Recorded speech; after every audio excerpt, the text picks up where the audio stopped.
everyone. My name is Francine Lacqua, and we have a fireside chat with Secretary Paulson. He really needs no introduction, but Hank Paulson, I'm going to do it anyway. Hank Paulson, chairman of the Paulson Institute, a think tank that, of course, promotes green finance and sustainable economic growth. You're also executive chair of TPG Climate Rise Fund.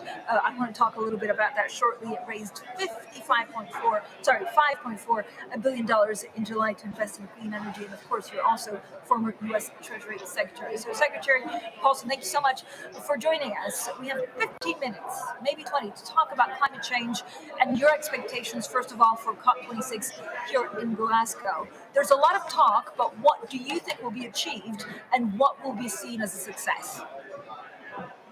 Okay, well, Francine, first of all, it's good to be with you.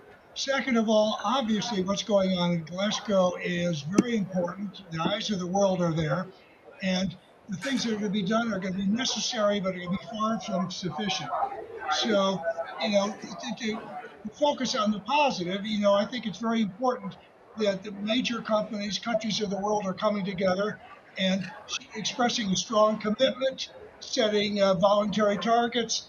Private sector will be there. There'll be a lot done in terms of targets and in terms of goals. But I also have to tell you, it's going to take a massive amount of climate finance to facilitate this transition, which is going to be one of the most difficult transitions in industrial history. And I've got to tell you that unless the rich countries give the tools to the private sector, and in terms of subsidies and other things, we are not going to be able I think, make a big difference uh, in combating climate change. But, Secretary, what are the key challenges to this? So first of all, we don't have a price on carbon. I mean, it's unbelievable that we don't have that yet. So are you wanting just to see the money and amount and then we decide how to deploy it? Or do you need, for example, a price on carbon and maybe a better data on what's ESG and what's not? Yes, well, I'd like to just set the stage a bit and say I think our climate change in two big challenges. First, we're going to have to prepare for the climate shocks that are inevitably going to occur in increasing frequency and severity. So we're going to have to build resilience and adaptation, adapt our system. And secondly, to decarbonize a global energy system that's 80% reliant on carbon fuels is a massive undertaking, right? We're going to have to change the way we not only generate electricity, the way we manufacture things, the way we grow the food we eat, the way our transportation system works for this growing population. This is going to be the most difficult transition in history. And it's a huge challenge.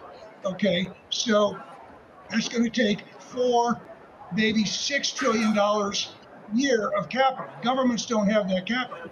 So the capital is going to have to come from the private sector, a lot of it, right? And investing or loaning to make a loss is not a sustainable strategy. So governments are going to have to provide the tools. And you said, what are the tools that government can provide? There are a whole set of tools they can provide. You mentioned one, which is putting a price on carbon, right? But we don't have a uniform price, global price on carbon. Europe is way ahead of the United States. The United States, we're relying on our innovation and of our industry and efficiency. China is in the early stages of putting a price on carbon. So we need to do things though to make that carbon market work, to facilitate that carbon market. There's a big bottleneck in the carbon market. And I think that there's a whole set of subsidies and actions that the major countries could take. Let's just take one obvious one, right? So we have the multilateral development banks, the international financial institutions, right? We need to update their charters, and only the rich countries that are the shareholders can do that. Update their charters so that they have the financial capacity to help transition lower income countries to a low carbon future, and to prepare them for to deal with the climate disasters that they're going to have to deal with. So that's one example. Secretary, is there any doubt in your mind that the private sector at this point is going much faster than the public sector? Oh, absolutely, they're going much faster. So I have firsthand experience. You alluded to the TPG Rise Climate Fund. I'm the executive chairman. This is going to be by far the largest climate fund focused on private equity investing in climate solutions. And so it was amazing because in a matter of months, we've we've raised what's going to be a $7 billion fund. And there's 43 institutions from around the world, but there's also 25 companies from almost every sector, industrial sector, finance, and so on, many of whom have never been in a climate fund before. So I can tell you, I've talked with over 70 CEOs. The ambition is high right now. So the ambition very, very high because they recognize that markets look to the future, right? And in the future, companies that are ahead of the curve in dealing with the climate risks are going to be rewarded in their share price. And so these companies see a real opportunity here and a real danger if they don't move. And there's a lot of other things that are positive Right. in terms of we look at improvement of technologies, bringing down the cost of renewables and electric vehicles, so they're operating at parity in most parts of the world. You look at pressure from consumers, so there's a lot going on here. And then, of course, what's happening at Glasgow. But I would tell you, all of this ambition is going to collide with a system that's unable to absorb it unless these companies are given the tools they need to succeed. So this ambition So, is going to crash. And I can give you so several examples of how I think that might happen.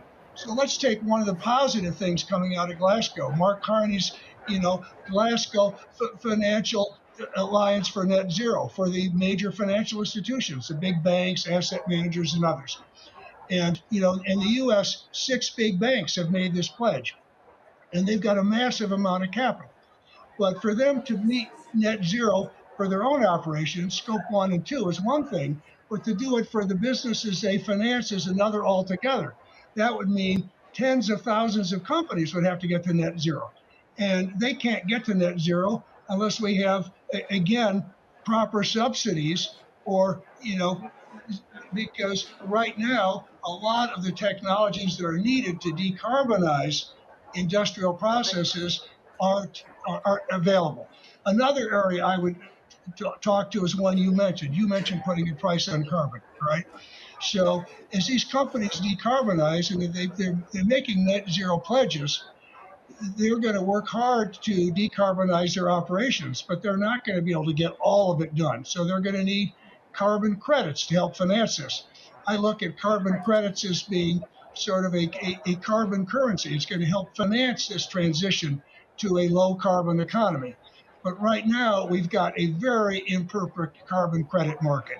In the US, we've got some imperfect markets in California and in New England, but there's going to be a big shortage. If we look ahead to say 2030, they're going to have to grow by a factor of 15, or 2050 by a factor of 100. So the governments are going to have to do things to make that market work better. But Secretary, first of all, is there a problem with how we deploy capital? Because there has been, and you showed with the TPG fund, that actually a lot of doing business sustainably means lucrative returns. At the same time, we have a lot of ESG investments. The asset pool has grown significantly, so have emissions. So how do we deploy capital differently? Well, first of all, how do we deploy capital? First of all, and I would commend Secretary Janet Yellen in the U.S. because the Financial Stability Oversight Council just came out with something that helps the U.S. catch up with the rest of the world, because we do need governments to help standardize the disclosure and regulation of financial institutions, right? And so that's very important. But marshaling this funding, marshaling this finance, the money is there. But as I said, loaning or investing to make a loss is not a sustainable model. So the only way that we're going to get this finance to work is if we are able to roll out in scale on a commercially viable basis some of these technologies that are necessary. And I'll tell you, there's a lot positive that's going on. I can tell you, talking to companies, almost every major industrial company I've talked to are investing in technologies or looking at technologies to decarbonize their processes, but they're going to need some help to get there. And that's what we were talking about earlier. They're going to need some tools. And if it's not putting a price on carbon, there's other subsidies or, or regulations that can help. But right now, the rich countries are going to have to do more than just pound on business and financial systems and say, hey, to banks, you can't lend to something which is emitting carbon. Our fund, the TPG Rise Climate Fund, measure our success in terms of carbon emissions avoided, not by net zero, because carbon emissions avoided is what we need to do. And I think there's a lot that's being done. I don't want to be too negative. There's a lot positive that's being done, but we're not going to get there without more help. Secretary, you understand China like few people do, and so I want to ask a couple of questions before we finish off on China. Given we've had commitments from China and the US, and at the same time, and we haven't heard from China on updates, but there are commitments, how can financial companies work together to find commonality on green initiatives? So I missed your point. Your point is, how do financial companies work together From China to? and the US, can they come Oh, together? okay. Can companies Okay. from the US Okay. and So China come together? yeah, I got it. So China, of course, China is, as you know, Francine, ground zero for climate change, right? Because they're by far the largest emitter, and what they do is going to be a model for much of the developing world. And they've got the hardest job with this big, sprawling, inefficient, uh, industries that make cement and steel and petrochemicals that need to be decarbonized. The U.S. is a leader in developing some clean technologies. So I think there's plenty we can do. And I think the trick is to have this not become competitive, right? And right now, there's China is a strategic economic competitor with the United States and with much of the rest of the world. And so I think part of what we need to do is encourage China to reduce or eliminate their their tariffs on imports of technologies, clean technologies, and services, and so on. That's a huge market. But I think there's a lot that can be done, needs to be done. And what I say to people, leaders on each side, is, let me tell you, we're all in this together. And if China succeeds in making it, in really reducing their carbon emissions, we've got a good chance of avoiding the very worst outcomes. And if they fail, we're doomed to climate disaster. So there's plenty we can do. But I think here, this is really speaks to what's going on at Glasgow. I think what they commit to in 2050 makes very little difference. I think what we need to do is not looking at voluntary commitments, but look at how both countries can work together to help China uh, significantly reduce their carbon emissions over the next 10 years.